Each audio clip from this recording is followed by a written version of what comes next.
ಸರಿ ಸರ್, ನಾವು ಹೋಗ್ತೀವಿ. ಭೂಮಿ ತಂದೆಯ ಕೈ ಹಿಡಿದು ಹೇಳಿದಾಗ ಅವಳ ತಲೆ ಸವರಿ, ಮಗಳಿಗೆ ನೀವು ಅಂದರೆ ತುಂಬ ಪ್ರೀತಿ ಅನಿಸುತ್ತೆ ಎಂದರು. ಹೌದು ಸರ್, ವೆಂಕಟೇಶ್ ಹೇಳಿದರು. ಸರ್ಗಿರೆಲ್ಲ ಬೇಡಪ್ಪ, ಪುರುಷೋತ್ತಮ್ ಅನ್ನು ಆತ್ಮೀಯವಾಗಿ ನುಡಿದ ಪುರುಷೋತ್ತಮ್, ನಮ್ಮ ಹುಡುಗ ಹೇಗಮ್ಮ, ಕೋಪ ಜಾಸ್ತಿ ಅಲ್ವಾ ಎಂದು ಭೂಮಿಯನ್ನು ಕೇಳಿದರು. ಒಮ್ಮೆಲೆ ಸೂರ್ಯನತ್ತ ನೋಡಿದಳು ಭೂಮಿ. ಅವನು ಅವಳತ್ತ ನೋಡಿದಾಗ ಏನು ಹೇಳದೆ ಮುಗುಳ್ನಕ್ಕಳು. ಅವಳಿಂದ ಏನು ಉತ್ತರ ಬಾರದೆ ಇದ್ದಾಗ, ಒಳ್ಳೆ ಬಾಸ್, ಒಳ್ಳೆ ಎಂಪ್ಲಾಯ್ ಎಂದು ನಕ್ಕ ಪುರುಷೋತ್ತಮ್ ಅವರನ್ನು ಬೀಳ್ಕೊಟ್ಟರು. ಸೂರ್ಯ, ಪುರುಷೋತ್ತಮ್ ನಿನ್ನ ಗುರುಗಳು ಅಂದರೆ ಹೇಗೆ? ಐ ಮೀನ್ ಕಾಲೇಜ್ ಪ್ರೊಫೆಸರಾ? ನೀನು ಓದಿದ್ದು ರಾಜಸ್ಥಾನದಲ್ಲ? ವೆಂಕಟೇಶ್ ಪ್ರಶ್ನಿಸಿದಾಗ ಕನ್ನಡಿಯಲ್ಲಿ ಅವರನ್ನು ನೋಡಿದ ಸೂರ್ಯ, ತಾನು ಓದಿದ್ದು ಅಬ್ರಾಡ್ನಲ್ಲಿ. ಅವರು ನನಗೆ ಜೀವನ ಕೊಟ್ಟ ಗುರುಗಳು. ಈಗ ನಾನು ಏನಾಗಿದ್ದೀನೋ ಅದಕ್ಕೆ ಕಾರಣ ಅವರು ಎಂದನು. ಮುಂದೆ ಮೌನವಾಗಿ ಮನೆ ತಲುಪಿದ್ದರು. ಮನೆ ತಲುಪಿದ ತಕ್ಷಣ ವೆಂಕಟೇಶ್ ಒಳಗೆ ಬರುವಂತೆ ಆಹ್ವಾನಿಸಿದಾಗ ಮೊದಲು ನಿರಾಕರಿಸಿದ ಸೂರ್ಯ ಅವರ ಬಲವಂತ ಹೆಚ್ಚಾದಾಗ ಹೋಗಲೇಬೇಕಾಯಿತು. ವೆಂಕಿ, ನಿನಗೆ ಏನೂ ಆಗಿಲ್ವಲ್ಲ? ದೇವರು ದೊಡ್ಡವನು, ಕೂತ್ಕೊಳ್ಳಿ, ಅಡುಗೆ ರೆಡಿಯಾಗಿದೆ, ಊಟ ಮಾಡುವಿರಂತೆ ಎಂದ ಶಾರದಮ್ಮ ಅಸ್ತೆಯಿಂದ ಸೂರ್ಯನ ಕೆನ್ನೆ ಸವರುತ್ತಾ, ನಿನ್ನಿಂದ ತುಂಬ ಸಹಾಯ ಆಯಿತು ಕಣಪ್ಪ. ಏನು ನಿನ್ನ ಹೆಸರು ಎಂದು ಕೇಳಿದರು. ಸೂರ್ಯ ಉತ್ತರಿಸಿದ. ಸೂರ್ಯನ ಹಿಂದೆಲೆ ಸವರುತ್ತಾ ನಸುನಕ್ಕ ಶಾರದ ಊಟಕ್ಕೆ ಕರೆದುಕೊಂಡು ಹೋದರು. ಊಟ ಮಾಡುವಾಗ ನೆತ್ತಿಗೆ ಹತ್ತಿ ಕೆಮ್ಮಲು ಶುರು ಮಾಡಿದ ಸೂರ್ಯನಿಗೆ ಕುಡಿಯಲು ನೀರು ಕೊಟ್ಟು ನಿಧಾನ ಕಂದ ಎಂದ ಶಾರದಮ್ಮ ನೆತ್ತಿ ತಟ್ಟಿದರೆ ಸೂರ್ಯನ ಕಣ್ಣುಗಳು ತುಂಬಿ ಬಂದಿದ್ದವು. ಅದನ್ನು ಗಮನಿಸಿದ ವೆಂಕಟೇಶ್, ಸೂರ್ಯ, ಖಾರ ಜಾಸ್ತಿ ಆಯ್ತಾ? ಇನ್ನೂ ಸ್ವಲ್ಪ ನೀರು ಕುಡಿ ಎಂದಾಗ ಸುಮ್ಮನೆ ತಲೆಯಾಡಿಸಿದನು. ಅವನ ಕಣ್ಣುಗಳನ್ನು ನೋಡಿದ ಭೂಮಿಗೆ ಅರ್ಥವಾಗಿತ್ತು, ಅದು ಖಾರಕ್ಕೆ ಬಂದಿರುವ ಕಣ್ಣೀರಲ್ಲವೆಂದು. ಬರ್ತೀನಿ ಅಂಕಲ್, ಬರ್ತೀನಿ ಅಜ್ಜಿ ಎಂದ ಸೂರ್ಯ ಅವರ ಕಾಲಿಗೆ ನಮಸ್ಕರಿಸಿದಾಗ, ಆಗಾಗ ಬರ್ತಾ ಇರಪ್ಪ ಎಂದರು ಶಾರದಮ್ಮ. ಅವರ ಮಾತಿಗೆ ತಲೆಯಾಡಿಸಿ ಹೊರಗೆ ಹೊರಟವನನ್ನು ಹಿಂಬಾಲಿಸಿದಳು Bhoomi. Thank you so much sir. ಮತ್ತೆ ಸಾರಿ ಭೂಮಿ ಹೇಳಿದಾಗ ಕಾರಿಗೆ ಹೊರಗೆ ನಿಂತು ಅವಳನ್ನೇ ನೋಡುತ್ತಾ, ಸಾರಿ ಯಾಕೆ ಎಂದು ಪ್ರಶ್ನಿಸಿದನು. ಅದು ನನ್ನಿಂದ ನಿಮಗೆ ತೊಂದರೆ ಆಯಿತು, ಸಣ್ಣಗೆ ರಾಗ ಹೇಳಿದಳು. ಇಟ್ಸ್ ಓಕೆ, ಲೀವ್ ಬೇಕು ಅಂದರೆ ತಗೋ ಎನ್ನುತ್ತಾ ಕೈಕಟ್ಟಿ ನಿಂತನು. ಬೇಡ ಸರ್, ನಾನು ಲೀವ್ ತಗೊತೀನಿ ಅಂದರೂ ಅಪ್ಪ ಬೇಡ ಅಂತಾರೆ ಎಂದಳು. ಸರಿ ಎನ್ನುತ್ತಾ ಫೋನ್ ತೆಗೆದ. ಸೂರ್ಯನ ಜೇಬಿನಿಂದ ಕರವಸ್ತ್ರ ಕೆಳಗೆ ಬಿದ್ದಿತು. ಬಾಗಿ ಅದನ್ನು ಎತ್ತಿಕೊಂಡ ಭೂಮಿ ಅದಕ್ಕೆ ನಮಸ್ಕರಿಸಿ ಅವನ ಎದುರು ಹಿಡಿದಳು. ತೆಗೆದುಕೊಂಡ ಸೂರ್ಯ, ಇದಕ್ಕೂ ನಮಸ್ಕಾರ ಮಾಡಬೇಕಾ? ಏನೇ ಆಗಲಿ, ಕೆಳಗೆ ಬಿದ್ದಿದ್ದನ್ನು ಎತ್ತಿಕೊಂಡಾಗ ನಾನು ಹೀಗೆ ಮಾಡೋದು. ಮಾತಿಗೆ ಮರು ಮಾತನಾಡಲಿಲ್ಲ ಅವನು. ತಲೆಯಾಡಿಸಿ ಕಾರು ಏರಿದವನು, ಸರಿ ಬಾಯ್ ಎಂದನು. Bye sir. ಭೂಮಿ ಹೇಳುವಷ್ಟರಲ್ಲಿ ಚಿಂಟು ಎಂದು ಕೂಗಿದರು ಶಾರದಮ್ಮ. ಮನೆಯತ್ತ ಹೊರಟ ಭೂಮಿ ಮತ್ತು ತಿರುಗಿ ನೋಡಿ ನಗು ಹೊರಳಿಸಿ ಹೊರಟಳು. ಕಾರ್ ಸ್ಟಾರ್ಟ್ ಮಾಡಿದ ಸೂರ್ಯ ಚಿಂಟು ಎಂದುಕೊಂಡು ನಗುತ್ತಾ ಮನೆಯತ್ತ ಹೊರಟನು. ಅವನು ಹೋದ ನಂತರ ಮಲಗಲು ಹೊರಟಿದ್ದ ಭೂಮಿಗೆ ದೃಷ್ಟಿಯಿಂದ ಕರೆ ಬಂದಿತ್ತು. ಮಾತನಾಡುತ್ತಾ ಈ ದಿನ ನಡೆದ ಘಟನೆಗಳನ್ನು ಹೇಳಿದಾಗ, ಹೌದಾ, ಅಲ್ಲಿ ಆಕಾಂಕ್ಷ ಬದಲಿಗೆ ನಾನು ಇರಬೇಕಿತ್ತು. ಆದರೆ ಏನು ಮಾಡೋದು, ನಿನ್ನ ಬಾಸ್ನನ್ನು ಸೆಲೆಕ್ಟ್ ಮಾಡಲಿಲ್ಲ ಎಂದು ಬೇಸರ ನಟಿಸಿದಳು ದೃಷ್ಟಿ. ಅವಳೊಂದಿಗೆ ಮಾತನಾಡಿ ಕರೆ ತುಂಡರಿಸಿದ ಭೂಮಿಗೆ ಸೂರ್ಯನ ನೆನಪಾಗಿತ್ತು. ಈ ದಿನ ಕೋಪದ ಹೊರತಾಗಿ ಅವನ ನಗು, ಕಣ್ಣೀರು, ವಿನಯತೆ ಎಲ್ಲವನ್ನು ನೋಡಿದಳು. ಹಾಗೆ ನಗುತ್ತಾ ಕಣ್ಣು ಮುಚ್ಚಿದವಳಿಗೆ ಆ ದಿನದ ಸುಸ್ತನ್ನು ಮರೆಸುವಂತೆ ಗಾಢವಾದ ನಿದ್ರೆ ಆವರಿಸಿತು. ಅತ್ತ ಬಹಳ ದಿನಗಳ ನಂತರ ಸೂರ್ಯ ಖುಷಿಯಲ್ಲಿದ್ದನು. ತನ್ನಿಷ್ಟದ ಸಂಗೀತ ಕೇಳುತ್ತಾ ಮಲಗಿದ್ದವನು ಸುಂದರ ಸ್ವಪ್ನ ಕಂಡಿದ್ದನು. ಅವನ ನಗುಮುಖಕ್ಕೆ ಚಂದದ ನಿದಿರೆಗೆ ಬಾನಂಗಳದ ಚಂದಿರ ಸಾಕ್ಷಿಯಾಗಿದ್ದನು.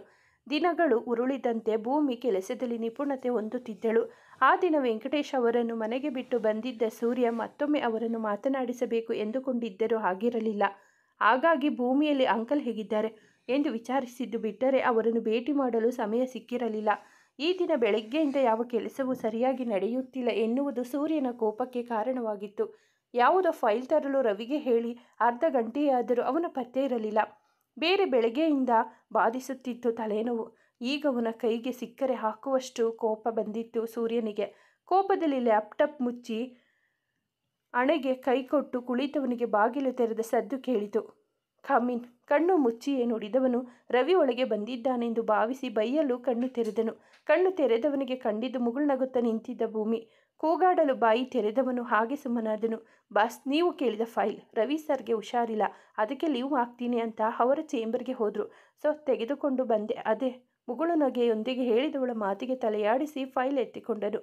ಬಾಸ್, ತಲೆನೋವು ಇದೆಯಾ? ಕೇಳದವೇ ಬೇಡವೇ ಎಂಬಂತೆ ಮೆಲ್ಲಗೆ ಕೇಳಿದಳು. ಇವಳಿಗೆ ಹೇಗೆ ಗೊತ್ತಾಯಿತು ಎನ್ನುವಂತೆ ನೋಡಿದವನಿಗೆ, ಅದು ನಿಮ್ಮ ಕಣ್ಣು ತುಂಬ ಕೆಂಪಾಗಿದೆ, ಅದಕ್ಕೆ ಕೇಳಿದೆ ಎಂದಳು. ಹೌದು, ಸಿಕ್ಕಾಬಟ್ಟೆ ತಲೆನೋವು. ತಲೆಗೆ ಕೈಕೊಟ್ಟು ನುಡಿದನು. ಕಾಫಿ ತರ್ತೀನಿ, ಕುಡಿದರೆ ಸರಿಯಾಗುತ್ತೆ ಎಂದು ಹೋದವಳು ಮತ್ತೆ ನಿಮಿಷಗಳ ನಂತರ ಕಾಫಿ ಕಪ್ ಹಿಡಿದು ಬಂದಿದ್ದಳು.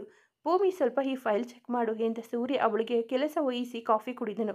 ತಲೆನೋವು ಪೂರ್ತಿಯಾಗಿ ಹೋಗದಿದ್ದರೂ ನಿರಾಳ ಎನಿಸಿತು. ಎದುರಿಗೆ ಮಂದಹಾಸವನ್ನು ತುಂಬಿಕೊಂಡು ಕುಳಿತು ಫೈಲ್ ನೋಡುತ್ತಿದ್ದ ಭೂಮಿ ಕಂಡಳು. ಅವಳ ನಗು ನೋಡಿದಾಗ ಬೆಳಿಗ್ಗೆಯಿಂದ ಆವರಿಸಿದ್ದ ಕೋಪ ಜರ್ರನೆ ಇಳಿದಂತಾಗಿತ್ತು ಸೂರ್ಯನಿಗೆ. ಬಾಸ್, ಆಯಿತು ಎಂದವಳು ಫೈಲ್ ಇಟ್ಟು ಹೊರ ಹೋದಾಗ ಹಾಗೆ ಕಣ್ಣು ಮುಚ್ಚಿ ಹಿಂದಕ್ಕೆ ಹೊರಗಿ ಕುಳಿತನು ಸೂರ್ಯ. ಒಟ್ಟಿನಲ್ಲಿ ಸೂರ್ಯನ ಕೋಪವನ್ನು ಭೂಮಿಯ ನಗು ತೊಡೆದು ಹಾಕಿತ್ತು. ಭಾನುವಾರವಾದ ಕಾರಣ ಸಮಯ 9 ಗಂಟೆಯಾದರೂ ಭೂಮಿ ಎದ್ದಿರಲಿಲ್ಲ. 3 ಬಾರಿ ಬಂದು ಮೊಮ್ಮಗಳನ್ನು ಏಳುವಂತೆ ಹೇಳಿ ಹೋಗಿದ್ದರು ಶಾರದಮ್ಮ. ಅಜ್ಜಿಯ ಮಾತಿಗೆ ಮಣಿಯದೆ ಮಲಗಿದ್ದ ಹುಡುಗಿ ಎದ್ದಿದ್ದು ತಂದೆ ಬಂದು ಎಬ್ಬಿಸಿದಾಗಲೇ. ಚೀಟು, ಹೇಳಮ್ಮ, ಇವತ್ತು ಏನು ಮುಖ್ಯವಾದ ಕೆಲಸ ಇದೆ ಅಂತ ಹೇಳಿದ್ದೆ. ವೆಂಕಟೇಶರು ನೆನಪಿಸಿದಾಗ ಎದ್ದು ಕುಳಿತಳು. ಮರೆತು ಬಿಟ್ಟಿದ್ದೆ ಅಪ್ಪ, ಥ್ಯಾಂಕ್ ಯು ಹೇಳುತ್ತಲೇ ತಯಾರಾಗಲು ಓಡಿದಳು. ಹಳದಿ ಬಣ್ಣದ ಚೂಡಿದಾರ್ ತೊಟ್ಟು ರೆಡಿಯಾಗಿ ಬಂದಿದ್ದವಳು, ನಾನು ಬುಕ್ ಸ್ಟಾಲ್ಗೆ ಹೋಗ್ತಾ ಇದ್ದೀನಿ, ಮಧ್ಯಾಹ್ನ ಊಟಕ್ಕೆ ಬರ್ತೀನಿ ಎಂದು ಹೇಳಿ ಹೊರ ಹೋದಳು. ತಿಂಗಳಿಗೊಮ್ಮೆ ಪುಸ್ತಕ ಮಳಿಗೆಗೆ ಭೇಟಿ ನೀಡಿ ಪುಸ್ತಕಗಳ ಮಧ್ಯೆ ಕಳೆದು ಹೋಗಿ ಹೊಸ ಪುಸ್ತಕಗಳ ಬಗ್ಗೆ ತಿಳಿದುಕೊಂಡು ತನಗೆ ಬೇಕಾದ ಪುಸ್ತಕಗಳನ್ನು ಖರೀದಿಸಿ ಮನೆಗೆ ಬರುತ್ತಿದ್ದಳು. ಒಮ್ಮೆ ಮಳಿಗೆಯನ್ನು ಒಕ್ಕಳೆಂದರೆ 2 ಗಂಟೆಗಳ ನಂತರವೇ ಆಚೆ ಬರುತ್ತಿದ್ದಳು. ಮಗಳ ಹವ್ಯಾಸದ ಬಗ್ಗೆ ಅರಿವಿರುವ ವೆಂಕಟೇಶ್ ಅವರು ಸರಿ ಎನ್ನುವಂತೆ ತಲೆಯಾಡಿಸಿದರು. ಈ ದಿನ ವಾತಾವರಣ ಕೊಂಚ ಮುಸುಕಾಗಿತ್ತು. ಮಳೆ ಬರುವ ಮುನ್ಸೂಚನೆಯಾಗಿ ಆಗಸದಲ್ಲಿ ಕಪ್ಪು ಮೋಡಗಳು ಜಮಾಯಿಸುತ್ತಿದ್ದವು. ಆ ವಾತಾವರಣವನ್ನು ನೋಡಿಯೇ ಕಳೆದು ಹೋದಳು ಭೂಮಿ. ವಾವ್, ಮಳೆ ಬರುವ ಹಾಗಿದೆ ಎನ್ನುತ್ತಲೇ ಹೊರಗಡೆ ಇಟ್ಟಿದ್ದಳು. ಮಳಿಗೆಯನ್ನು ಹೊಕ್ಕ ಭೂಮಿ ಪುಸ್ತಕಗಳ ಮಧ್ಯೆ ಕಳೆದು ಹೋಗಿದ್ದಳು. ಹೊಸ ಪುಸ್ತಕಗಳು, ತಾನು ಓದಬೇಕೆಂದು ಪಟ್ಟಿ ಮಾಡಿ ಇಟ್ಟುಕೊಂಡಿದ್ದ ಪುಸ್ತಕಗಳು, ಬೇರೆಯವರು ಓದು ಎಂದು ಸಲಹೆ ನೀಡಿದ ಪುಸ್ತಕಗಳನ್ನು ಅರಸುತ್ತಾ ಮಳಿಗೆಯ ಉದ್ದಗಲಕ್ಕೂ ಓಡಾಡಿದಳು.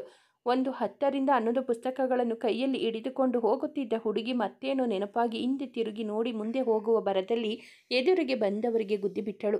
ಕೈಲಿದ್ದ ಪುಸ್ತಕಗಳು ಕೆಳಗೆ ಬಿದ್ದಾಗ ಅಯ್ಯೋ ಎನ್ನುತ್ತಾ ಎತ್ತಿಕೊಂಡು ಮೇಲೆ ಎದ್ದಳು. ಕಣ್ಣು ಕಾಣಲ್ವೇನ್ರಿ ಎಂದು ಬೈಯಲು ಬಾಯಿ ತೆರೆಯುತ್ತಾ ತಲೆ ಎತ್ತಿ ನೋಡಿದವಳಿಗೆ ಕಂಡಿದ್ದು ಅವಳ ಬಾಸ್ ಸೂರ್ಯ. ಬಾಯಿಯ ತುದಿಯವರೆಗೂ ಬಂದಿದ್ದ ಮಾತನ್ನು ಅಲ್ಲೇ ತಡೆ ಹಿಡಿದಳು. ಒಂದು ಕ್ಷಣ ಮೌನವಾಗಿ ಅವಳನ್ನೇ ನೋಡಿದ ಸೂರ್ಯ ಐ ಆಮ್ ಸಾರಿ ಎಂದು ಕ್ಷಮೆ ಕೇಳಿದರು. ಅವನ ಬಾಯಲ್ಲಿ ಸಾರಿ ಎನ್ನುವ ಪದ ಕೇಳಿದ ಹುಡುಗಿ ತಲೆ ತಿರುಗಿ ಬೀಳದೇ ಇದ್ದಿದ್ದೇ ಹೆಚ್ಚು. ಇಟ್ಸ್ ಓಕೆ ಸರ್ ಎಂದವಳು ಅವನ ಕೈಲಿದ್ದ ಪುಸ್ತಕಗಳನ್ನು ಗಮನಿಸಿದಳು. ಅರೆ, ನೀವು ಈ ಬುಕ್ ಓದಿಲ್ವಾ? ಓದಿ, ತುಂಬ ಚೆನ್ನಾಗಿದೆ. ಮತ್ತೆ ನೀವು ಯಾವಾಗಲೂ ಇಲ್ಲಿಗೆ ಬರ್ತೀರಾ? ನನಗಂತೂ ತಿಂಗಳಿಗೊಮ್ಮೆ ಬರದೇ ಇದ್ದರೆ ಸಮಾಧಾನನೇ ಆಗಲ್ಲ. ಮತ್ತೆ ಈ ಬುಕ್ ಓದಿದ್ದೀರಾ? ಪಟಪಟನೆ ಮಾತನಾಡುತ್ತಿದ್ದವಳನ್ನೇ ನೋಡುತ್ತಿದ್ದನು ಸೂರ್ಯ. ಹಳದಿ ಬಣ್ಣದ ಚೂಡಿದಾರ್, ದಪ್ಪವಾಗಿರುವ ಕಿವಿಯೋಲೆ, ಗಾಳಿಗೆ ಹಾರಾಡುತ್ತಾ ಹಣೆಯನ್ನು ಅಲಂಕರಿಸುವ ಮುಂಗುರುಳು, ಅರಳಿನ ಬಿಂದಿಯ ಕೆಳಗಿಟ್ಟಿದ್ದ ಕೆಂಪು ಕುಂಕುಮ. ಯಾಕೋ ಮಾತು ಮರೆತಂತೆ ಮೌನದ ಮೋರೆ ಹೋಗಿದ್ದನು ಸೂರ್ಯ. ಸರ್, ಏನು ಯೋಚನೆ ಮಾಡ್ತಾ ಇದ್ದೀರಾ? ಭೂಮಿ ಮತ್ತೆ ಕೇಳಿದಾಗ ಎಚ್ಚೆತ್ತು ತಲೆ ಕೊಡವಿದ್ದನು. ನಾನು ಆಗಾಗ ಬರ್ತಾ ಇರ್ತೀನಿ. ನೀನು ಯಾವ ಬುಕ್ ತಗೊಂಡೆ? ನನಗೂ ಸಜೆಸ್ಟ್ ಮಾಡು ಕೇಳುತ್ತಾ ಮುಂದೆ ಹೆಜ್ಜೆ ಹಾಕಿದನು. ತಾನು ಓದಿದ ಪುಸ್ತಕಗಳ ಬಗ್ಗೆ ಹೇಳುತ್ತಾ ಅವನ ಖರೀದಿಗೆ ಸಹಾಯ ಮಾಡಿದ ಭೂಮಿ ಕೆಲವು ಪುಸ್ತಕಗಳನ್ನು ಕೈಗಿಟ್ಟು, ಇವರು ಜಾಸ್ತಿ ಪುಸ್ತಕ ಬರೆದಿಲ್ಲ, ನ್ಯೂಸ್ ಪೇಪರ್ಗಳಿಗೆ ಲೇಖನ ಬರೀತಾರೆ, ಹಾಗೆ ಇವಿಷ್ಟು ಬುಕ್ ಬರೆದಿದ್ದಾರೆ. ಈ ಬುಕ್ ಓದಿ, ತುಂಬ ಚೆನ್ನಾಗಿದೆ. ನನ್ನ ಫೇವ್ರೆಟ್ ಲೇಖಕರು ಇವರು. ಹಾಗೆ ಹೀಗೆ ಅವರ ಕನಸಿನ ಪುಸ್ತಕ ಬರೆದಿದ್ದಾರೆ ಅಂತ ಗೊತ್ತಾಯಿತು. ಅದನ್ನು ತಾನೇ ಫಸ್ಟ್ ಕೊಂಡುಕೊಂಡು ಓದೋದು. ತನ್ನಿಷ್ಟದ ಲೇಖಕರ ಕುರಿತು ಹೇಳುವಾಗ ಅವಳ ಮುಖದಲ್ಲಿ ದೊಡ್ಡ ನಗುವಿತ್ತು. ಕೊನೆಯ ಮಾತು ಹೇಳುವಾಗ 2 ಕೈಗಳನ್ನು ಗದ್ದಕ್ಕೆ ಒತ್ತಿಕೊಂಡು ಹೇಳಿದ ಅವಳ ಮಗುವಿನ ಚರ್ರೆಗೆ ಸೂರ್ಯ ನಸುನಕ್ಕನು. ಖಂಡಿತ ಓದ್ತೀನಿ ಎಂದವನು. ಇಬ್ಬರು ತೆಗೆದುಕೊಂಡು ಪುಸ್ತಕಗಳನ್ನು ಹಿಡಿದು ಕೌಂಟರ್ ಬಳಿ ಬಂದಾಗ ಅಲ್ಲಿದ್ದ ಹುಡುಗ, ಅಕ್ಕ, ಇವರು ಯಾರು ಎಂದು ರಾಜಸ್ಥಾನ್ ಭಾಷೆಯಲ್ಲಿ ಕೇಳಿದನು. ಸೂರ್ಯನ ಮುಖವನ್ನು ಒಮ್ಮೆ ನೋಡಿದ ಭೂಮಿ ಉತ್ತರಿಸುವ ಮೊದಲೇ ಜೋಡಿ ಚೆನ್ನಾಗಿದೆ ಎಂದು ಮೆಲ್ಲಗೆ ಹೇಳಿ ನಕ್ಕನು. ಅವನ ಮಾತು ಸರಿಯಾಗಿ ಕೇಳದ ಕಾರಣ ಏನಂದ ಅವನು ಎಂದು ಸೂರ್ಯ ಭೂಮಿಯನ್ನು ಪ್ರಶ್ನಿಸಿದನು. ಇಕ್ಕಟ್ಟಿನಲ್ಲಿ ಸಿಕ್ಕಿ ಹಾಕಿಕೊಂಡಂತೆ ಒದ್ದಾಡಿದ ಭೂಮಿ ಸೂರ್ಯನ ನೋಡಿ ಅಡ್ಡಡ್ಡ ತಲೆಯಾಡಿಸಿ ಆ ಹುಡುಗನಿಗೆ ಇವರು ನಮ್ಮ ಬಾಸ್ ಎಂದು ಸ್ಪಷ್ಟಪಡಿಸಿದಳು. ಅಂತೂ ಖರೀದಿ ಮುಗಿಸಿಕೊಂಡು ಹೊರಬಂದಾಗ ಸಣ್ಣದಾಗಿ ಮಳೆ ಆರಂಭವಾಗಿತ್ತು. ಭೂಮಿ ಮಳೆಯನ್ನು ಕಣ್ಣರಳಿಸಿ ನೋಡುತ್ತಾ ಕಳೆದು ಹೋಗಿದ್ದ ಹುಡುಗಿ ಸೂರ್ಯನ ಕೂಗಿಗೆ ಹಿಂತಿರುಗಿ ನೋಡಿದಳು. ಅಂಕಲ್ ಹೇಗಿದ್ದಾರೆ? ಅವರನ್ನು ಮತ್ತೆ ಮೀಟ್ ಮಾಡೋಕೆ ಆಗಲಿಲ್ಲ ಎಂದವನ ಮಾತಿಗೆ ಉತ್ತರಿಸಿ ಮತ್ತೆ ಮಳೆಯತ್ತ ಗಮನ ಕೊಟ್ಟಳು. ಅಜ್ಜಿ ಹೇಗಿದ್ದಾರೆ? ಮತ್ತೆ ಪ್ರಶ್ನಿಸಿದಾಗ ಸೂಪರ್ ಎನ್ನುತ್ತಾ ಹಿಂದೆ ತಿರುಗಿದಳು. ಮಳೆಯಿಂದ ತಪ್ಪಿಸಿಕೊಳ್ಳಲು ಜನರು ಇತ್ತ ಬಂದು ನಿಲ್ಲುತ್ತಿದ್ದರು. ಪಕ್ಕದಲ್ಲಿ ಯಾರೋ ಓಡಿ ಬಂದು ನಿಂತಾಗ ಒಮ್ಮೆಲೆ ಆಯ ತಪ್ಪಿದಂತಾಗಿ ಪಕ್ಕಕ್ಕೆ ವಾಲಿದವಳ ಕೈ ಹಿಡಿದು ಸರಿಯಾಗಿ ನಿಲ್ಲಿಸಿದ ಸೂರ್ಯ ಹುಷಾರು ಎಂದು ಸುರಿಯುತ್ತಿರುವ ಮಳೆಯನ್ನು ನೋಡುತ್ತಾ ನಿಂತನು. ಈ ಬಾರಿ ಅವನನ್ನು ಸರಿಯಾಗಿ ನೋಡಿದಳು ಭೂಮಿ. ಕೆಂಪು ಬಣ್ಣದ ಟೀ ಶರ್ಟ್ ತೊಟ್ಟು ಹಗಲಿನಲ್ಲಿ ಚಂದಿರನಂತೆ ಕಂಗೊಳಿಸುತ್ತಿದ್ದನು. ಅವನ ಕಣ್ಣಲ್ಲಿ ಎಲ್ಲರಿಗೂ ಕೋಪ ಮಾತ್ರ ಕಂಡರೆ ಭೂಮಿಗೆ ಯಾವುದೋ ಹರಿಯದ ಭಾವ ಕಾಣುತ್ತಿತ್ತು. ಆ ದಿನ ಅಜ್ಜಿಯ ಮಮತೆಯ ತುಂಬಿದ್ದ ಅವನು ಕಣ್ಣುಗಳಲ್ಲಿ ಕಾಣುವ ಆ ಭಾವನೆ ಹುಡುಕಲು ಪ್ರಯತ್ನಿಸಿ ಸೋತಿದ್ದವಳು. ಹಾಗೆ ಯೋಚಿಸುತ್ತಾ ಅವನನ್ನೇ ನೋಡುತ್ತಾ ನಿಂತಿದ್ದವಳ ಕಡೆಗೆ ತಿರುಗಿ ಏನೆಂಬಂತೆ ಹುಬ್ಬು ಹಾರಿಸಿ ಕೇಳಿದವನ ದಾಟಿಗೆ ಅಡ್ಡಡ್ಡ ತಲೆಯಾಡಿಸಿ ತಲೆ ತಗ್ಗಿಸಿದಳು. ಅವಳಿಗೆ ತಿಳಿಯದಂತೆ ಒಮ್ಮೆಲೆ ಹೃದಯ ಬಡಿತ ಹೆಚ್ಚಾಗಿತ್ತು. ಮಳೆ ಕಡಿಮೆ ಆಯಿತು, ಹೋಗೋಣ. ಅವನು ಕೇಳಿದಾಗ ತಲೆಯಾಡಿಸಿ ಹೆಜ್ಜೆ ಕಿತ್ತಿಟ್ಟಳು. ಪುಸ್ತಕಗಳನ್ನು ಜೋಪಾನವಾಗಿ ಒಳಗಿಟ್ಟ ನಂತರ ಇವತ್ತು ಬುಕ್ ಜೊತೆ ಬಾಸಿದ್ದಿದ್ದಕ್ಕೆ ಹೀಗಾಯಿತು. ಇಲ್ಲ ಅಂದರೆ ಒಂದು ರೌಂಡ್ ಮಳೆಯಲ್ಲಿ ನೆನೆದು ಹೋಗಬಹುದಿತ್ತು. ಅವಳು ಗೊಣಗಿದ್ದರಲ್ಲಿ ಕೊನೆಯ ಮಾತು ಸೂರ್ಯನಿಗೆ ಕೇಳಿತು. ಏನಂದೆ? ಮಳೆಯಲ್ಲಿ ನೆನೆಯುವುದಾ? ಅವನು ಕೇಳಿದಾಗ ನಾಲಿಗೆ ಕಚ್ಚಿಕೊಂಡು, ಅದು ನನಗೆ ಮಳೆ ಎಂದರೆ ತುಂಬ ಇಷ್ಟ ಎಂದಳು. ವಾಟ್? ನನಗಂತೂ ಮಳೆ ಅಂದರೆ ಆಗಲ್ಲ. I hate rain. ಮುಖ ಸುಂಡರಿಸಿಕೊಂಡು ಹೇಳಿದ ಸೂರ್ಯನ ಮಾತಿಗೆ ಬೆಚ್ಚಾದಳು ಭೂಮಿ. ಒಬ್ಬೊಬ್ಬರಿಗೆ ಒಂದೊಂದು ಇಷ್ಟ. ನನಗೆ ಮಳೆ ಇಷ್ಟ, ನಿಮಗೆ ಬಿಸಿಲು ಇಷ್ಟ. ಅವನ ಮುಖಭಾವ ಬದಲಾಗಿದ್ದನ್ನು ಗಮನಿಸಿ ನುಡಿದಳು. ಬಿಸಿಲ? ಕೇಳುವಾಗ ಮುಖದಲ್ಲಿದ್ದ ಕೋಪ ಕೊಂಚ ಇಳಿದಿತ್ತು. ಮಳೆ ಇಷ್ಟ ಇಲ್ಲ ಅಂದ್ರಲ್ಲ, ಅದಕ್ಕೆ ಬಿಸಿಲು ಇಷ್ಟ ಇರಬಹುದು ಅಂತ ಹೇಳಿದೆ. ನಗುವನ್ನು ಅಡಗಿಸುತ್ತಾ ಹೇಳಿದವಳ ಮಾತಿಗೆ ಮುಖದ ಗಂಟನ್ನು ನಕ್ಕು ಬಿಟ್ಟನು ಸೂರ್ಯ. ಕ್ರೇಜಿ ಎನ್ನುತ್ತಾ ಕೂದಲು ಸರಿ ಮಾಡಿಕೊಂಡನು. ಹಬ್ಬ, ಕೊನೆಗೂ ನಕ್ಕನು. ಮನದಲ್ಲಿ ನುಡಿದ ಹುಡುಗಿ ಅವನ ನಗುವಿಗೆ ಜೊತೆಯಾದಳು. ಓಕೆ ಭೂಮಿ, ಬಾಯ್. ಸೂರ್ಯ ಕಾರ್ ಹೇರಿದನು. ಅವನು ಹೋದ ನಂತರವೂ ಅಲ್ಲೇ ನಿಂತಿತು ಹುಡುಗಿ. ಮಳೆ ಮತ್ತೆ ಶುರುವಾದರೆ ನೆನೆದು ಹೋಗಬಹುದು ಎನ್ನುವ ಯೋಚನೆ ಅವಳದು. ಸೂರ್ಯ ಯಾವುದೋ ಟೆಂಡರ್ನ ಬಗ್ಗೆ ಹೇಳುತ್ತಿದ್ದರೆ ಎದುರಿಗೆ ಕುಳಿತು ಭೂಮಿ ಮುಖ್ಯ ಅಂಶಗಳನ್ನು ಪಟ್ಟಿ ಮಾಡಿಕೊಳ್ಳುತ್ತಿದ್ದಳು. ಮೂಗಿಗೆ ಕರವಸ್ತ್ರ ಅಡ್ಡ ಹಿಡಿದು ಬರೆಯುತ್ತಿದ್ದ ಹುಡುಗಿಯ ಕಣ್ಣುಗಳು ಕೆಂಪಗಾಗಿದ್ದವು. ಆಗಾಗ ಕಣ್ಣಿನಿಂದ ಜಾರುವ ನೀರನ್ನು ಒರೆಸುತ್ತಾ ಕಷ್ಟಪಟ್ಟು ಬರೆಯುತ್ತಿದ್ದವಳನ್ನು ನೋಡಿ ಹೇಳುವುದನ್ನು ನಿಲ್ಲಿಸಿದನು ಸೂರ್ಯ.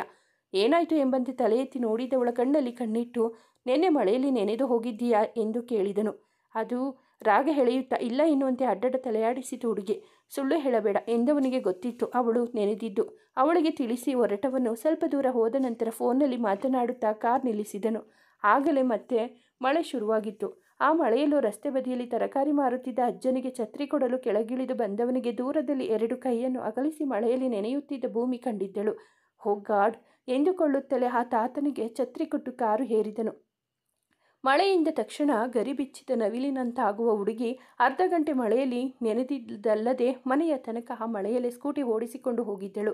ಒಟ್ಟಿನಲ್ಲಿ ಹೆಚ್ಚು ಕಡಿಮೆ 2 ಗಂಟೆ ಮಳೆಯಲ್ಲಿ ನೆನೆದಿದ್ದಳು ಹುಡುಗಿ.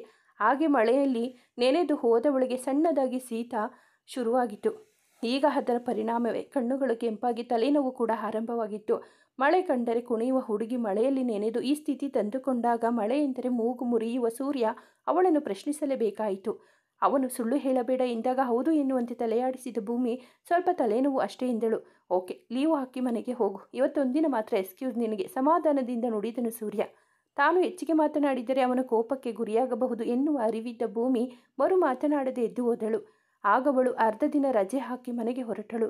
ತನ್ನ ಚೇಂಬರ್ನಲ್ಲಿ ಕಿಟಕಿಯ ಬಳಿ ನಿಂತು ಆಚೆ ನೋಡುತ್ತಿದ್ದ ಸೂರ್ಯನಿಗೆ ಗೇಟ್ ದಾಟಿ ಹೋಗುತ್ತಿದ್ದ ಭೂಮಿ ಕಂಡಳು. ಎದುರಿಗೆ ಬರುತ್ತಿದ್ದ ಪುಟ್ಟ ಮಗುವೊಂದು ಬಿದ್ದಾಗ ಎತ್ತಿ ಮುತ್ತು ಕೊಟ್ಟು 2 ಸುತ್ತು ಸುತ್ತಿಸಿ ಮುಂದೆ ಹೋದವಳನ್ನು ನೋಡಿ, ಭೂಮಿ ಅಂತ ಸರಿಯಾಗಿ ಹೆಸರಿಟ್ಟಿದ್ದಾರೆ, ಯಾವಾಗ ನೋಡಿದರೂ ಏನಾದರೂ ಒಂದು ಕೆಲಸ ಮಾಡುತ್ತಿರುತ್ತಾಳೆ ಎಂದುಕೊಂಡು ನಸನಕ್ಕನು ಸೂರ್ಯ. ಮರುದಿನ ಭೂಮಿ ಬಾರದೇ ಇದ್ದಾಗ ಸೂರ್ಯ ಇವಳಿಗೆ ಏನಾಯಿತು ಎಂದು ಸೂರ್ಯ ಯೋಚಿಸುತ್ತಿದ್ದನು. ಅಷ್ಟರಲ್ಲಿ ರವಿ ಭೂಮಿಗೆ ಹುಷಾರಿಲ್ಲ ಅಂತ ರಜೆ ಹಾಕಿದ್ದಾಳೆ, ಲೀವ್ ಲೆಟರನ್ನು ನನಗೆ ಮೇಲ್ ಮಾಡಿದ್ದಾಳೆ ಎಂದು ಹೇಳಿ ಹೋದನು. ಶೀತ ಜಾಸ್ತಿಯಾಗಿ ಜ್ವರ ಬಂದಿರಬೇಕು ಎಂದು ಯೋಚಿಸಿದ ಸೂರ್ಯ ಕೆಲಸದಲ್ಲಿ ತೊಡಗಿದನು. ಹಾಗೆ ಮಧ್ಯಾಹ್ನ ಊಟದ ನಂತರ ಪುರುಷೋತ್ತಮ್ ಅವರಿಗೆ ಕರೆ ಮಾಡಿ ವೆಂಕಟೇಶ್ ಅವರ ಫೋನ್ ನಂಬರ್ ಪಡೆದುಕೊಂಡನು. ಭೂಮಿ ಹತ್ತಿರ ಕೇಳಬೇಕಿತ್ತು. ಅಂದ ಹಾಗೆ ಅವನ ನಂಬರ್ ಯಾಕೆ ಎಂದವರು ಕೇಳಿದಾಗ, ತುಂಬ ದಿನ ಆಯಿತು ಅವರನ್ನು ನೋಡಿ, ಹಾಗೆ ಆರೋಗ್ಯ ವಿಚಾರಿಸಿಕೊಳ್ಳೋಣ ಅಂತ ಕೇಳಿದೆ ಎಂದು ಹೇಳಿ ಕರೆ ತುಂಡರಿಸಿದ್ದನು. ಸಂಜೆ ಕೆಲಸ ಮುಗಿಸಿ ಹೊರಟ ಸೂರ್ಯನ ಕಾರು ತನ್ನ ಮನೆಯ ದಾರಿಯನ್ನು ಬಿಟ್ಟು ವೆಂಕಟೇಶ್ ಮನೆಯ ದಾರಿ ಹಿಡಿದಿತ್ತು. ಮೊಮ್ಮಗಳ ಕೋಣೆಯಿಂದ ಹೊರಬಂದ ಶಾರದಮ್ಮ ಕಾಲಿಂಗ್ ಬೆಲ್ನ ಸದ್ದಿಗೆ ಬಾಗಿಲು ತೆಗೆದರು. ಎದುರಿದ್ದವ ನನ್ನು ನೋಡಿ ನಗು ಹರಳಿಸುತ್ತಾ, ಸೂರ್ಯ ಬಾ ಒಳಗೆ ಎಂದು ಕರೆದರು. ಶಾರದಾ ನಗುತ್ತಾ ಕರೆದಾಗ ಒಳಗೆ ಬಂದ ಸೂರ್ಯ ಅಂಕಲ್ ಎಲ್ಲಿ ಎಂದು ಕೇಳುತ್ತಾ ಸುತ್ತಲೂ ನೋಡಿದ್ದನು. ಇಲ್ಲೇ ಇದ್ದೀನಿ ಬಾ ಸೂರ್ಯ. ಮೊದಲೇ ಕರೆ ಮಾಡಿ ವೆಂಕಟೇಶ್ ಅವರ ಜೊತೆ ಮಾತನಾಡಿದ್ದ ಸೂರ್ಯ, ಇವತ್ತು ನೀವು ಫ್ರೀ ಇದ್ದರೆ ನಿಮ್ಮ ಮನೆಗೆ ಬರಬಹುದಾ ಅಂಕಲ್ ಎಂದು ಕೇಳಿದ್ದನು. ಆಗವರು, ಇವತ್ತು ರಜೆ ಹಾಕಿ ಮನೆಯಲ್ಲೇ ಇದ್ದೀನಿ ಬಾ ಎಂದಿದ್ದರು. ಹೇಗಿದ್ದೀರಾ ಅಂಕಲ್? ತುಂಬ ದಿನ ಆಯಿತು ನಿಮ್ಮನ್ನು ನೋಡಿ, ಹಾಗೆ ನೋಡಿ ಮಾತನಾಡಿಸಿಕೊಂಡು ಹೋಗೋಣ ಅಂತ ಬಂದೆ ಹೇಳುತ್ತಲೇ ಇಬ್ಬರ ಕಾಲಿಗೆ ನಮಸ್ಕರಿಸಿದ್ದನು. ನಾವು ಚೆನ್ನಾಗಿದ್ದೀವಿ, ನೀನು ಎಂದು ವೆಂಕಟೇಶ್ ಕೇಳಿದರೆ, ನಾನು ಚೆನ್ನಾಗಿದ್ದೀನಪ್ಪ. ನಿನ್ನ ಕಂಪನಿಯಲ್ಲಿ ಕೆಲಸ ಮಾಡುತ್ತಲ್ಲ ಆ ಹುಡುಗಿನೇ ಜ್ವರ ಬಂದು ಮಲಗಿರೋದು ಎಂದರು ಶಾರದಮ್ಮ. ಹೌದು, ಭೂಮಿ ಇವತ್ತು ಕೆಲಸಕ್ಕೆ ಬಂದಿಲ್ಲ. ನೆನ್ನೆ ಶೀತ ಆಗಿದೆ ಅಂತ ನಾನೇ ರಜೆ ತೆಗೆದುಕೊಳ್ಳಲು ಹೇಳಿದ್ದೆ. ಈಗ ಹೇಗಿದೆ ಕುಳಿತುಕೊಳ್ಳುತ್ತಾ ಕೇಳಿದನು. ಈಗ ಪರವಾಗಿಲ್ಲ, ನೀವು ಮಾತಾಡ್ತಾ ಇರಿ, ನಾನು ಟೀ ತರ್ತೀನಿ ಎನ್ನುತ್ತಾ ಶಾರದಮ್ಮ ಹೊಳ ಹೋದರೆ ವೆಂಕಟೇಶ್ ಜೊತೆ ಮಾತನಾಡುತ್ತಾ ಕುಳಿತನು ಸೂರ್ಯ. ಹಾಗೆ ಮಾತನಾಡುತ್ತಾ ಕುಳಿತ ವೆಂಕಟೇಶ್ ತಮ್ಮ ವೃತ್ತಿ ಜೀವನದ ಬಗ್ಗೆ ಹೇಳಿದರು. ಹಾಗೂ ಮಗಳ ಕೆಲಸದಲ್ಲಿನ ಪ್ರಗತಿಯ ಬಗ್ಗೆ ವಿಚಾರಿಸಿಕೊಂಡರು. ಅವರು ಮಾತನಾಡುವುದರಲ್ಲೇ ಮಗಳ ಮೇಲೆ ಎಷ್ಟು ಪ್ರೀತಿಯನ್ನು ಇಟ್ಟುಕೊಂಡಿದ್ದಾರೆಂದು ಅರಿವಾಗಿತ್ತು ಸೂರ್ಯನಿಗೆ. ಟೀ ತಂದ ಶಾರದಮ್ಮ ಕೂಡ ಸೂರ್ಯನ ಜೊತೆ ಮಾತನಾಡಿದರು. ಅವನ ಆರೋಗ್ಯದ ಬಗ್ಗೆ ವಿಚಾರಿಸಿ ಇಷ್ಟು ದಿನಗಳ ನಂತರ ಬಂದಿದ್ದಕ್ಕೆ ಆಕ್ಷೇಪ ವ್ಯಕ್ತಪಡಿಸಿದರು. ಅವರ ಕಾಳಜಿಗೆ ಸೂರ್ಯನ ಹೃದಯ ಹೂವಾಗಿತ್ತು. ಸ್ವಲ್ಪ ಸಮಯದ ನಂತರ ಶಾರದಮ್ಮ ಅಡುಗೆ ಮನೆಗೆ ಹೋದರೆ ವೆಂಕಟೇಶ್ ಫೋನ್ ಬತ್ತು ಸೂರ್ಯ ಎನ್ನುತ್ತಾ ಹೋದರು. ಅವರು ಹೋಗಿ ಕ್ಷಣಗಳ ನಂತರ ಎದ್ದು ನಿಂತ ಸೂರ್ಯ ಮನೆಯನ್ನು ನೋಡುತ್ತಾ ಅವರ ಕೋಣೆಯನ್ನರಿಸಿ ಹೊರಟನು. ಹಾಗೆ ಹೋದವನು ವೆಂಕಟೇಶ್ ಕೋಣೆ ಎಂದು ಭಾವಿಸಿ ಭೂಮಿಯ ಕೋಣೆಗೆ ಹೋದನು. ಲೈಟ್ ಪಿಂಕ್ ಕಲರ್ ಕರ್ಟನ್ಗಳು, ಕಪಾಟಿನಲ್ಲಿ ಒಪ್ಪವಾಗಿ ಜೋಡಿಸಿದ ಪುಸ್ತಕಗಳು, ಗೋಡೆಯ ಮೇಲೆ ನವಿಲುಗರಿ ಮೂಲೆಯಲ್ಲಿರುವ ಹೂವಿನ ಕುಂಡಗಳು ಎಲ್ಲವೂ ಭೂಮಿಯ ಅಭಿರುಚಿಯನ್ನು ಹೇಳುತ್ತಿದ್ದವು. ಒಟ್ಟಿನಲ್ಲಿ ಅವಳ ಕೋಣೆ ಕೂಡ ಅವಳ ನಗುವಿನಂತೆ ಮನಸ್ಸಿಗೆ ತಂಪೆರೆಯುವಂತಿತ್ತು. ಆ ಕೋಣೆಯ ಹೊಡತಿಯ ಅಭಿರುಚಿ ಸೂರ್ಯನಿಗೆ ಬಹುವಾಗಿ ಇಡಿಸಿಬಿಟ್ಟಿತು. ಹಾಗೆ ಅವನ ದೃಷ್ಟಿ ಮಲಗಿದವಳ ಕಡೆ ಹೋಯಿತು. ಜ್ವರದ ಕಾರಣ ಮುಖದ ಕಾಂತಿ ಸ್ವಲ್ಪ ಕಡಿಮೆಯಾದಂತಿತ್ತು. ಮಲಗಿದ್ದರೂ ಅವಳ ತುಟಿಯಂಚಿನಲ್ಲಿ ನಗುವಿತ್ತು. ಕುತ್ತಿಗೆಯ ತನಕ ಬೆಡ್ಶೀಟ್ ಹೊದ್ದು ಮಲಗಿದ್ದವಳ ಮುಖದ ಮೇಲೆ ಕೂದಲು ಲಾಸ್ಯವಾಡುತ್ತಿದ್ದವು. ಒಟ್ಟಿನಲ್ಲಿ ಮಗುವಿನಂತೆ ಮಲಗಿದ್ದ ಭೂಮಿ ಸೂರ್ಯ ತುಟಿಯಲ್ಲಿ ನಗು ಮೂಡಲು ಕಾರಣವಾಗಿದ್ದಳು. ಹಾಗೆ ಪ್ಯಾಂಟ್ ಜೋಬಿನಲ್ಲಿ ಕೈ ಇಟ್ಟುಕೊಂಡು ಅವಳನ್ನು ನೋಡುತ್ತಾ ನಿಂತವನು ಎಚ್ಚೆತ್ತಿದ್ದು ವೆಂಕಟೇಶ್ ಅವರು ಕರೆದಾಗ. ಸಾರಿ ಅಂಕಲ್, ನಿಮ್ಮ ರೂಮ್ ಅಂದ್ಕೊಂಡು ಅಲ್ಲಿಗೆ ಹೋಗಿದ್ದೆ, ಹೇಳುತ್ತಾ ಕುಳಿತನು. ಇಟ್ಸ್ ಓಕೆ ಬಾ, ಮೇಲೆ ಕೈ ಇಟ್ಟು ನುಡಿದ ವೆಂಕಟೇಶ್ ಮಾತುಕತೆ ಮುಂದುವರೆಸಿದ್ದರು. ಹೀಗೆ ಅಪರೂಪಕ್ಕೆ ಮನೆಗೆ ಬಂದ ಸೂರ್ಯ ಶಾರದಮ್ಮನ ಒತ್ತಾಯಕ್ಕೆ ಮಣಿದು ಊಟ ಮುಗಿಸಿಕೊಂಡೇ ಹೋಗಿದ್ದನು. ಸೂರ್ಯ ಹೋಗಿ 1 ಗಂಟೆಯ ನಂತರ ಎದ್ದ ಭೂಮಿಗೆ ಗಂಜಿ ಕುಡಿಸಿದ ಶಾರದಾ, ಈಗ ಹುಷಾರಾದೆ ನೋಡು ಚಿಂಟು ಎನ್ನುತ್ತಾ ಹಣೆ ಒರೆಸಿದರು. ಇನ್ನೊಂದು ವಿಷಯ ಗೊತ್ತಾ, ನಿಮ್ಮ ಬಾಸ್ ಸೂರ್ಯ ಬಂದಿದ್ದ, ಸಹಜವಾಗಿ ಹೇಳಿದ ಅಜ್ಜಿಯ ಮಾತಿಗೆ ಆಶ್ಚರ್ಯ ವ್ಯಕ್ತಪಡಿಸಿದಳು ಭೂಮಿ. ಏನು, ಬಾಸ್ ಬಂದಿದ್ರಾ? ಹೂನಮ್ಮ, ತುಂಬ ದಿನ ಆಯಿತು ನೋಡಿ ಅಂತ ನಿಮ್ಮ ಅಪ್ಪನ್ನ ನೋಡೋಕೆ ಬಂದಿದ್ದ. ತುಂಬ ಹೊತ್ತು ಮಾತನಾಡಿದರು ಹೇಳುತ್ತಾ ಹೊರಹೋದರು ಶಾರದಮ್ಮ. ಭೂಮಿ ಯೋಚನೆಗೆ ಬಿದ್ದಳು. ಬಾಸ್ ಮನೆಗೆ ಬಂದಿದ್ರಾ? ಅಪ್ಪನ ನೋಡೋಕ? ಅಥವಾ ಯೋಚಿಸಿದವಳಿಗೆ ಆಕಾಂಕ್ಷ ಛೇಡಿಸಲು ಹೇಳುತ್ತಿದ್ದ ಮಾತು ನೆನಪಾಗಿ ನಗು ಬಂದಿತು. ಮುಂದೆ ಯೋಚಿಸದೆ ಮಲಗಿದಳು ಭೂಮಿ.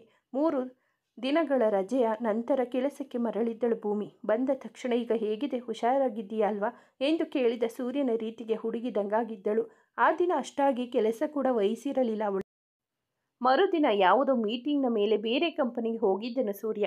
ಮುಖ್ಯವಾದ ಮೀಟಿಂಗ್ ಆದ್ದರಿಂದ ಇಂಟರ್ನಲ್ಗಳಿಗೆ ಸಿಲ್ಕ್ ಡೆವಲಪ್ಮೆಂಟ್ಗೆ ಸಹಾಯವಾಗಲಿ ಎಂದು ಭೂಮಿ, ಆಕಾಂಕ್ಷ ಮತ್ತು ಸ್ವಾತಿ ಜೊತೆಗೆ ಇನ್ನೂ 5 ಜನರನ್ನು ಕರೆದುಕೊಂಡು ಬರಲು ರವಿಗೆ ಹೇಳಿದನು. ಬರುವಾಗ ಬೇರೆ ಬೇರೆ ಬಂದಿದ್ದವರು ಹೋಗುವಾಗ ಹೇಗೆ ಹೋಗುವುದು ಎನ್ನುವ ಗೊಂದಲಕ್ಕೆ ಬಿದ್ದಿದ್ದರು. ರವಿಗೆ 4 ಜನರನ್ನು ಕರೆದುಕೊಂಡು ಹೋಗುವಂತೆ ಹೇಳಿದ ಸೂರ್ಯ ತನ್ನ ಕಾರ್ನಲ್ಲಿ ಉಳಿದವರನ್ನು ಕರೆದುಕೊಂಡು ಹೊರಟನು.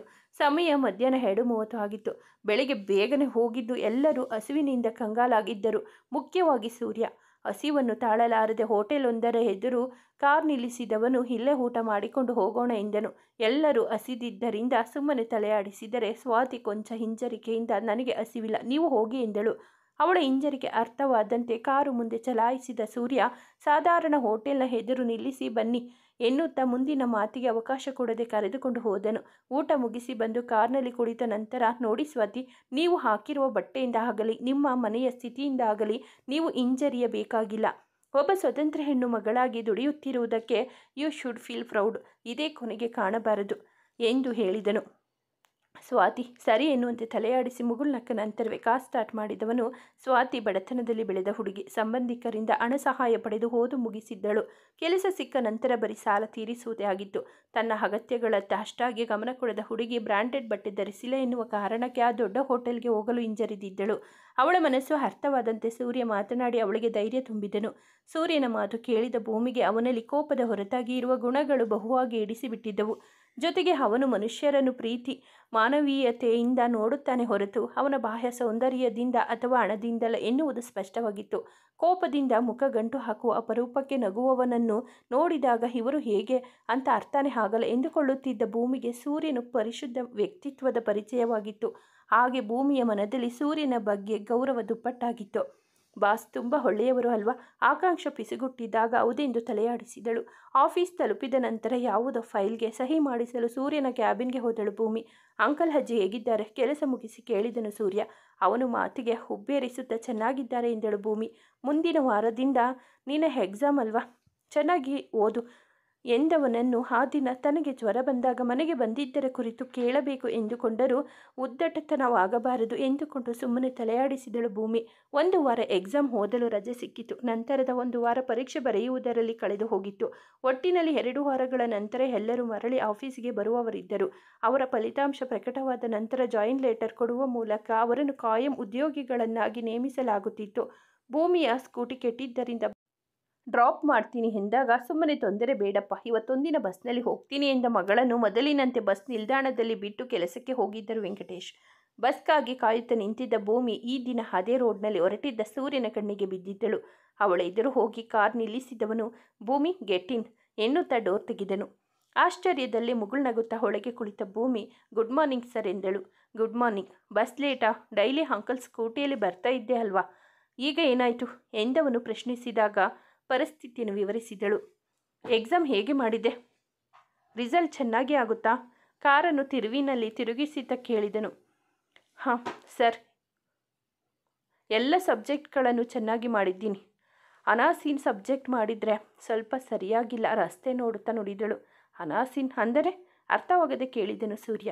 ಹೋ ಎಂದು ನಾಲಿಗೆ ಕಚ್ಚಿಕೊಂಡ ಹುಡುಗಿ, ಆ ಸಬ್ಜೆಕ್ಟ್ ಸ್ವಲ್ಪ ಕಷ್ಟ ಆಗಿ ಅದನ್ನು ಹ್ಯಾಂಡಲ್ ಮಾಡುವ ಸರ್ ತುಂಬ ತಲೆ ತಿಂತಾರೆ, ಸಿಕ್ಕಾಪಟ್ಟೆ ಪ್ರಶ್ನೆ ಕೇಳಿ ಸುಸ್ತು ಮಾಡ್ತಾರೆ, ಅದಕ್ಕೆ ಅವರಿಗೆ ಅನಾಸೀನ ಅಂತ ಕರೆಯೋದು ಎಂದು ವಿವರಿಸಿದಳು.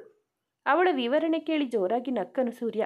ಕಾಲೇಜು ದಿನಗಳಲ್ಲಿ ಮಾಡುವ ಚೇಷ್ಟೆಗಳೇ ಅಂಥವಲ್ಲವೇ? ಸೂರ್ಯ ಅಂತಹ ವಿಷಯಗಳು ಬಹಳ ದೂರ. ಹೀಗಾಗಿ ಭೂಮಿ ಹೇಳಿದ್ದು ಅವನಿಗೆ ವಿಪರೀತ ತಮಾಷೆ ಎನಿಸಿತು.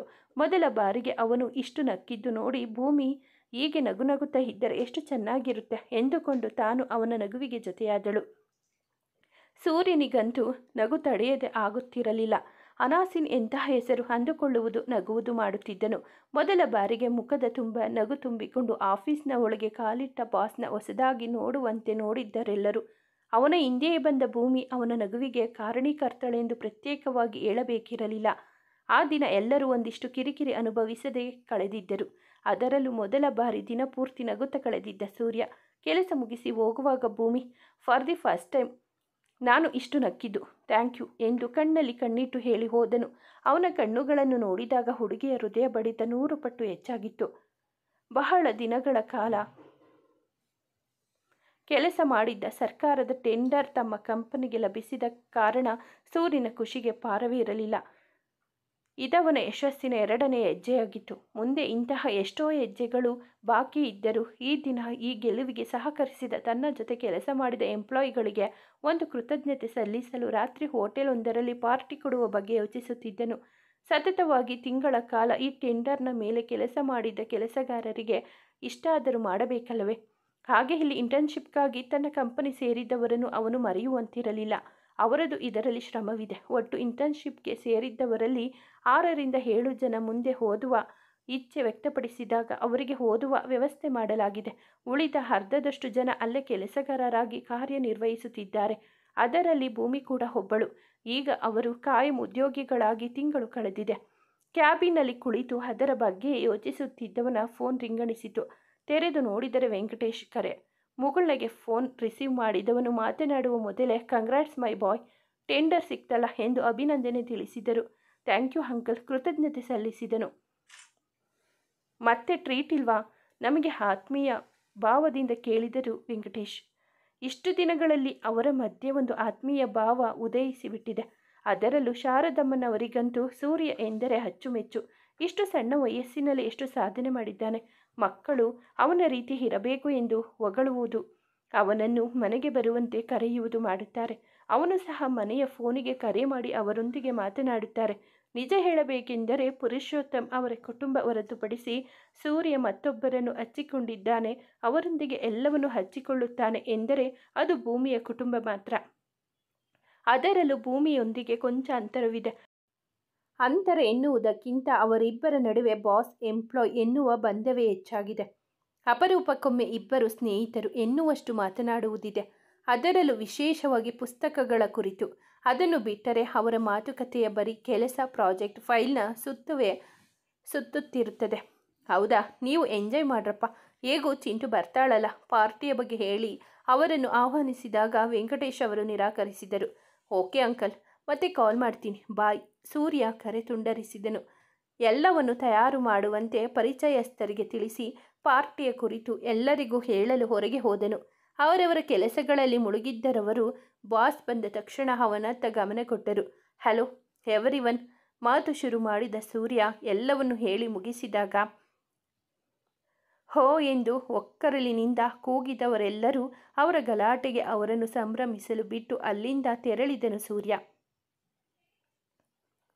ಟೆಂಡರ್ ಸಿಕ್ಕ ಖುಷಿಗೆ ಕಂಪನಿಯ ಎಲ್ಲ ಎಂಪ್ಲಾಯಿಗಳಿಗೆ ಪಾರ್ಟಿ ಕೊಡಿಸುವುದಾಗಿ ತಿಳಿಸಿದ ಸೂರ್ಯ, ಭೂಮಿ ಇವತ್ತು ಫುಲ್ ಎಂಜಾಯ್ ಮಾಡಬಹುದು.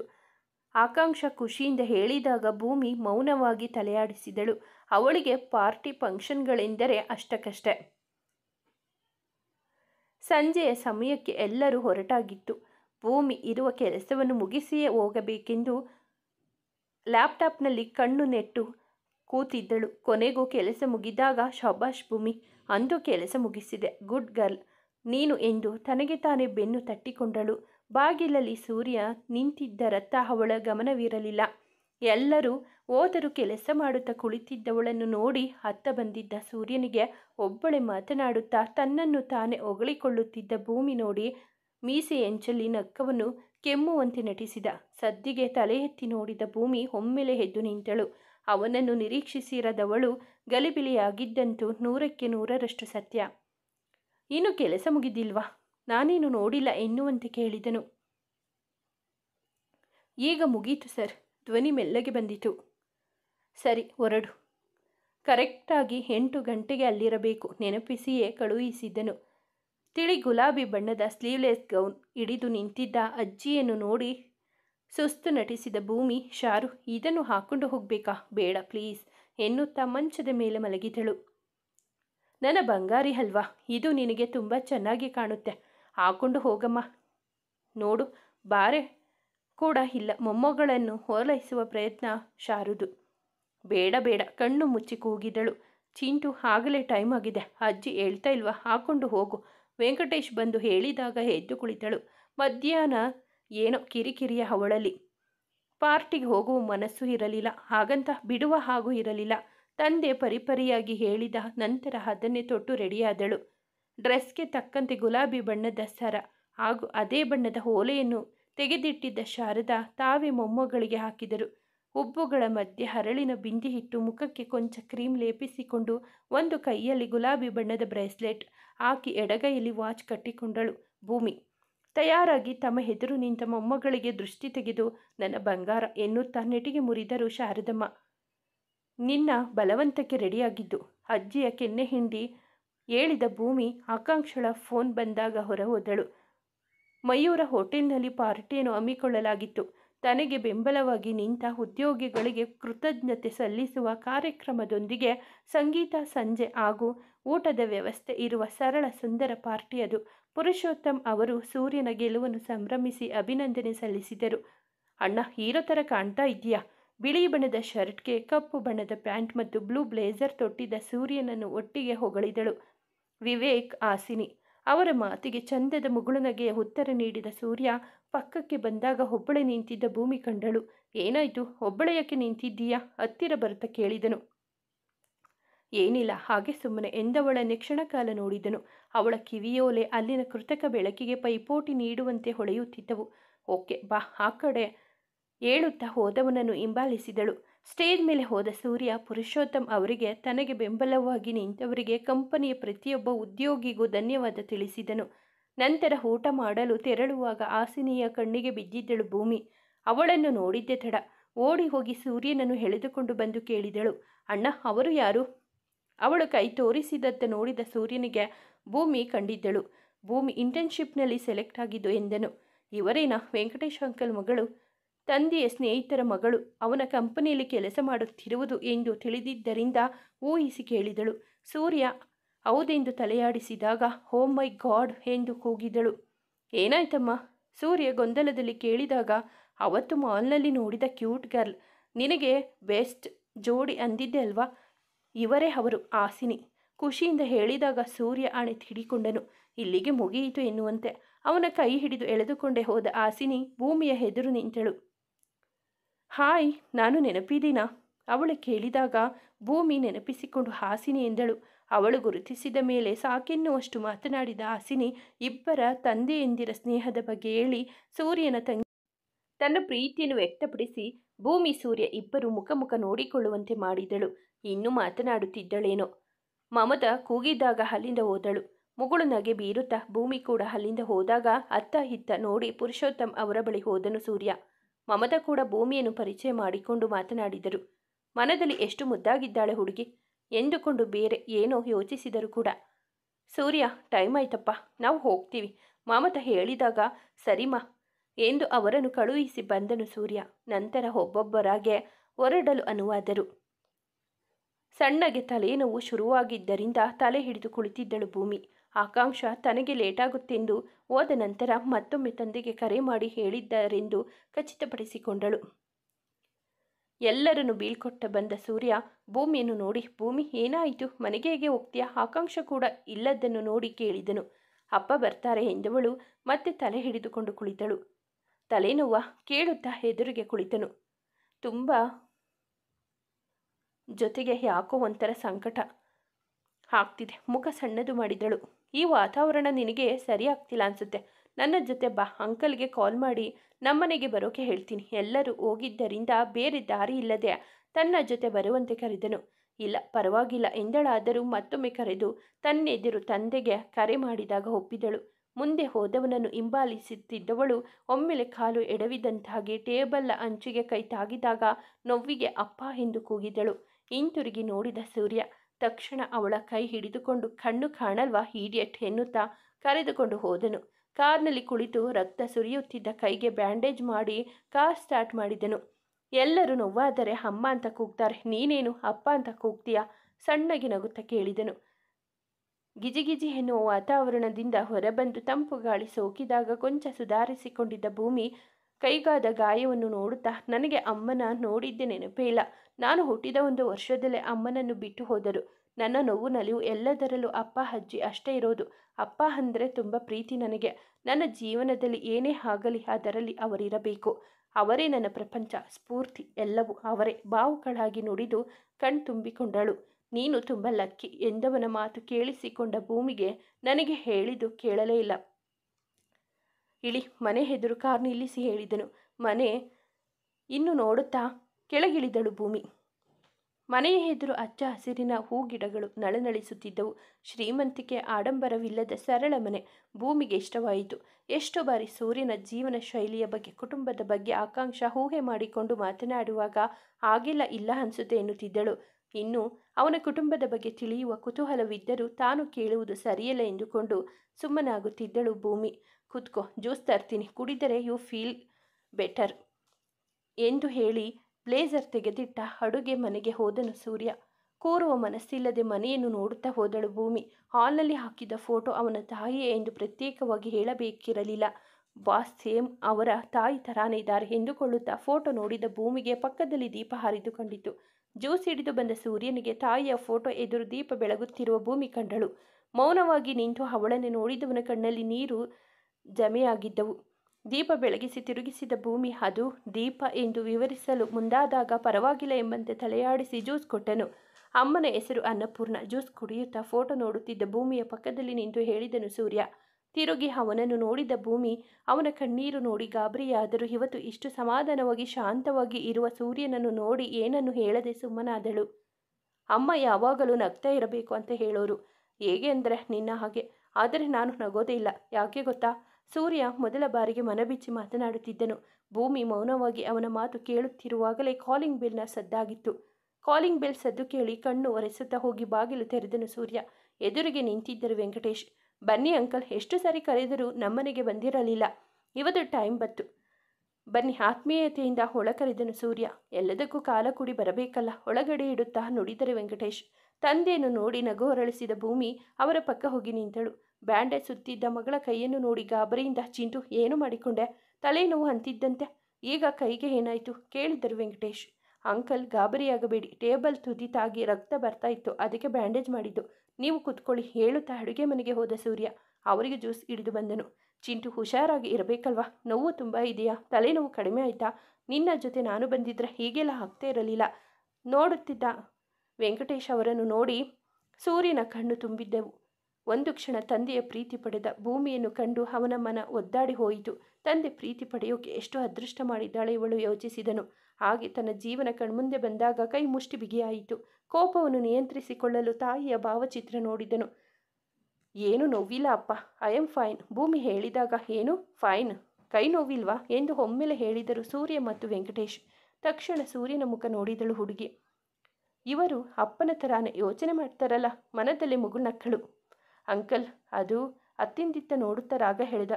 ಸೂರ್ಯನ ಪರಿಗೆ ನಕ್ಕ ವೆಂಕಟೇಶ್ ಅವರು ಮನೆಯನ್ನು ಅವಲೋಕಿಸಿದರು. ಗೋಡೆಯ ಮೇಲಿನ ಭಾವಚಿತ್ರ ನೋಡುತ್ತಾ, ಸೂರ್ಯ ನಿನ್ನ ತಾಯಿನಾ ಎಂದು ಕೇಳಿದರು. ಹೌದು ಅಂಕಲ್, ನನಗೆ 6 ವರ್ಷ ಇರಬೇಕಾದ್ರೆ ಆಕ್ಸಿಡೆಂಟ್ನಲ್ಲಿ ನನ್ನ ಬಿಟ್ಟು ಹೋದರು. ಸಹಜವಾಗಿ ಹೇಳಿದರು. ಕಣ್ಣ ತುಂಬ ಕಂಬನಿ ತುಂಬಿದ್ದವು. ಐ ಆಮ್ ಸಾರಿ ಮೈ ಬಾಯ್. ಭುಜ ತಟ್ಟಿದ ವೆಂಕಟೇಶ್ ಅವರತ್ತ ನೋಡಿ ತಲೆಯಾಡಿಸಿದನು. ಕ್ಷಣಕಾಲ ಮೌನ ಆವರಿಸಿತ್ತಲ್ಲಿ. ವೆಂಕಟೇಶ್ ಅವರೇ ಮುಂದುವರೆದು, ನಿನ್ನ ತಂದೆ ಎಂದು ಪ್ರಶ್ನಿಸಿದರು. ಅವರ ಪ್ರಶ್ನೆ ಕೇಳುತ್ತಲೇ ಕಿವಿಯಲ್ಲಿ ಕಾದ ಸೀಸೆ ಉಯ್ದಂತಾಯಿತು ಸೂರ್ಯನಿಗೆ. ಅವನ ಕಣ್ಣು ಕೆಂಪಗಾಗಿದ್ದು, ಕೈ ಮುಷ್ಟಿ ಬಿಗಿದಿದ್ದನ್ನು ಗಮನಿಸಿದಳು ಭೂಮಿ. ಏನೋ ಸರಿಯಿಲ್ಲ ಎನ್ನುವ ಭಾವನೆ ಬಂದ ತಕ್ಷಣ, ಅಪ್ಪ ಟೈಮ್ ಆಯಿತು ಎಂದು ಮಾತು ಬದಲಿಸಿದಳು. ಹೌದಲ್ವಾ, ಹೋಗೋಣ ಬಾ. ವೆಂಕಟೇಶ್ ಅವರು ಮೇಲಿದ್ದರು. ಓಕೆ ಸೂರ್ಯ, ನಾವು ಬರ್ತೀವಿ. ವೆಂಕಟೇಶ್ ಅವರು ಹೇಳಿದಾಗ ಮುಗುಳ್ನಗುತ್ತಾ, ಮತ್ತೆ ಬನ್ನಿ ಅಂಕಲ್ ಎಂದ ಸೂರ್ಯನ ದೃಷ್ಟಿ ಅಂಕಲ್ ಮೇಲಿರಲಿಲ್ಲ. ಹೋಗುವ ಮುನ್ನ ಅವನತ್ತ ತಿರುಗಿ ಮುಗುಳ್ನಕ್ಕ ಭೂಮಿಯ ಮನದಲ್ಲಿ ಹಲವಾರು ಪ್ರಶ್ನೆಗಳಿದ್ದವು. ಮುಂದುವರಿಯುವುದು. ಸ್ನೇಹಿತರೆ, ಈ ಕಥೆ ನಿಮಗೆ ಇಷ್ಟವಾಗಿದ್ದರೆ ದಯವಿಟ್ಟು ಒಂದು ಲೈಕ್ ಮಾಡಿ, ನಮ್ಮ ಚಾನಲನ್ನು ಸಬ್ಸ್ಕ್ರೈಬ್ ಆಗಿ, ಪಕ್ಕದಲ್ಲಿರುವ ಬೆಲ್ ಬಟನ್ ಕ್ಲಿಕ್ ಮಾಡಿ. ನಿಮ್ಮ ಅನಿಸಿಕೆ ಅಭಿಪ್ರಾಯವನ್ನು ಕಾಮೆಂಟಲ್ಲಿ ತಿಳಿಸಿ. ಕಥೆಯನ್ನು ನಿಮ್ಮ ಫ್ರೆಂಡ್ಸ್ ಆ್ಯಂಡ್ ಫ್ಯಾಮಿಲಿಗೆ ಶೇರ್ ಮಾಡಿ. ಕಥೆಯನ್ನು ಕೇಳಿದ್ದಕ್ಕಾಗಿ ಧನ್ಯವಾದಗಳು.